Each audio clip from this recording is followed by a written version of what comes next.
Narito ang mga hakbang sa pagsulat ng mahusay na pamagat ng pananaliksik at mga tanong sa pananaliksik upang malinaw na maipahayag ang layunin at saklaw ng pag-aaral. Ang unang hakbang ay ang pagsulat ng epektibong pamagat ng pananaliksik. Ang mabuting pamagat ng pananaliksik ay maikli, malinaw at nagbibigay ng tiyak na ideya tungkol sa pag-aaral. Dapat nitong ipakita ang pangunahing paksa, layunin at kung minsan ang metodolohiya o konteksto ng pag-aaral. Upang magawa ito, mahalagang gawing tiyak ang mga salitang ginamit sa pamagat upang malinaw na masaklaw ang paksa. Panatilihin itong maikli at sikaping maglaman lamang ng 10 hanggang 15 salita kung maaari. Ang paggamit ng mga keyword na kaugnay ng paksa ay makakatulong rin upang mapadali ang paghahanap ng pag-aaral. Kasama na rin ang mga mahahalagang bahagi tulad ng paksa, konteksto at layunin. Halimbawa ng mga pamagat ay ang pag-aaral sa epekto ng online learning sa pakikilahok ng mga mag-aaral sa mataas na paaralan o epekto ng programa sa kalusugan ng empleyado sa kasiyahan sa trabaho ng mga nasa sektor ng kalusugan.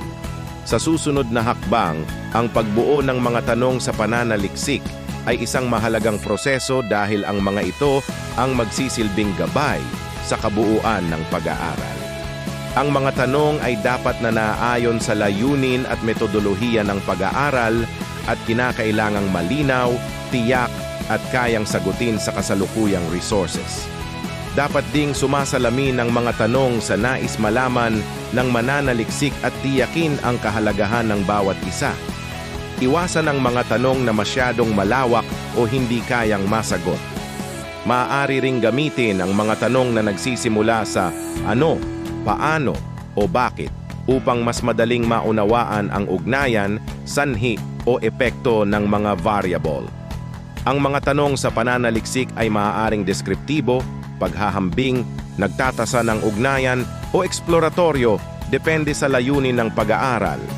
Para sa halimbawa ng proseso, kung ang paksa ng pag-aaral ay pag-aaral sa epekto ng estilo ng pamumuno sa motibasyon ng empleyado sa korporasyon, maaaring bumuo ng draft na pamagat tulad ng ang epekto ng iba't ibang estilo ng pamumuno sa motibasyon ng empleyado sa korporasyon at irebisa ito upang maging mas tiyak, tulad ng pag-aaral sa epekto ng iba't ibang estilo ng pamumuno sa motibasyon ng empleyado sa mga korporasyon.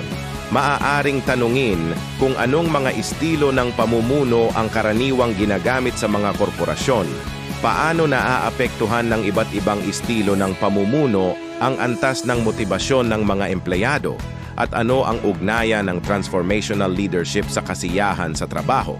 Ang prosesong ito ay makakatulong upang malinaw na mailahad ang layunin at saklaw ng pag-aaral kung saan ang bawat bahagi ng pamagat at mga tanong ay magkakaroon ng tiyak na koneksyon sa kabuuang layunin ng pananaliksik.